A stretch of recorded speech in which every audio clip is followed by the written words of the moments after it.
ఒకరోజు మీరు ఇంట్లో కూర్చుని చక్కగా కాఫీ తాగుతూ ఉంటారు. అంతలో మీ మొబైల్కు ఒక నోటిఫికేషన్ వస్తుంది. మీ మీటింగ్ సమయాన్ని గుర్తు చేస్తూ అందులో భాగంగా మాట్లాడాల్సిన విషయాల సారాంశాన్ని కూడా పంపింది. ఇంకొన్ని నిమిషాల్లో మీ ఈమెయిల్లో ఒక డ్రాఫ్ట్ మెయిల్ రెడీగా ఉంది. మీరు ఏమీ అడక్కముందే మీ పని ముందే జరిగిపోయింది. ఇది మీ ఫ్రెండ్స్ ఎవరూ చేయలేదు, కానీ మీ పని పూర్తయిపోయింది. ఇదంతా చేసేది ఎవరూ కాదు, ఏ జెనెటిక్ ఏఐ. ఇది ఇప్పుడు మనం చూస్తున్న సాధారణ ఆర్టిఫిషియల్ ఇంటెలిజెన్స్ కాదు. ఇది ఇప్పటివరకు మనం చూసిన ఏఐలా కేవలం సమాధానాలు చెప్పడం, సమాచారం ఇవ్వడం మాత్రమే చేయదు. ఇది అచ్చం మనిషిలానే ఆలోచిస్తుంది, నిర్ణయాలు తీసుకుంటుంది, నేర్చుకుంటుంది, పని కూడా చేస్తుంది. మనతో పనిచేసే ఒక కొలీగ్లాగా మనతో పాటు లక్ష్యాలను చేరేందుకు పనిచేస్తుంది. దీనికి నాలెడ్జ్ కూడా ఉంది.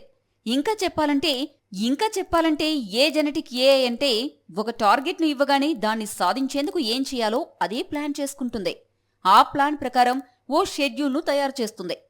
ఎవరితో మాట్లాడాలి, ఏ డేటా చూడాలి, ఏ సమాచారం అవసరం లాంటివి తానే అర్థం చేసుకుంటుంది. మనుషుల సహాయం లేకుండా చాలామందికి అవసరమైన పని తానే చేసేస్తుంది. ఇది ఇప్పుడిప్పుడే కార్యాలయాల్లో ప్రవేశిస్తోంది. మీరు ఉద్యోగిగా చేసే రోజువారీ పనులు, మీటింగ్లు షెడ్యూల్ చేయడం, కస్టమర్కి మెయిల్ పంపడం, ఫైల్ సెట్ చేయడం, టీమ్ ప్రాజెక్టులను ట్రాక్ చేయడం లాంటివి ఏ జెనెటిక్ ఏఐ చేస్తోంది. ఇది కేవలం ఇన్స్ట్రక్షన్ ఇచ్చినప్పుడే స్పందించే మిషన్ కాదు. ఇది ముందుగానే మిమ్మల్ని అర్థం చేసుకుని మీరు కోరే పని ఎప్పుడు చేయాలో ముందే నిర్ణయించుకుంటుంది. ఈ టెక్నాలజీ వెనుక పెద్ద మార్పు దాగుంది. దీన్నే ప్రిడిక్టివ్ ఏఐ అని పిలుస్తారు. అంటే ఏం జరుగుతుందో ముందుగానే అంచనా వేసే బ్రెయిన్ అన్నమాట. ఇక తర్వాత జనరేటివ్ ఏఐ ఉంటుంది. అంటే కొత్తగా సమాచారం సృష్టించే మేధస్సు. ఇక వీటిని మిక్స్ చేసే టెక్నాలజీనే ఏ జెనెటిక్ ఏఐ అని అంటున్నారు.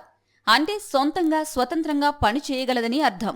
టార్గెట్ను తెలుసుకుని దానికోసం పనిచేసే సూపర్ డూపర్ బ్రెయిన్ ఇది.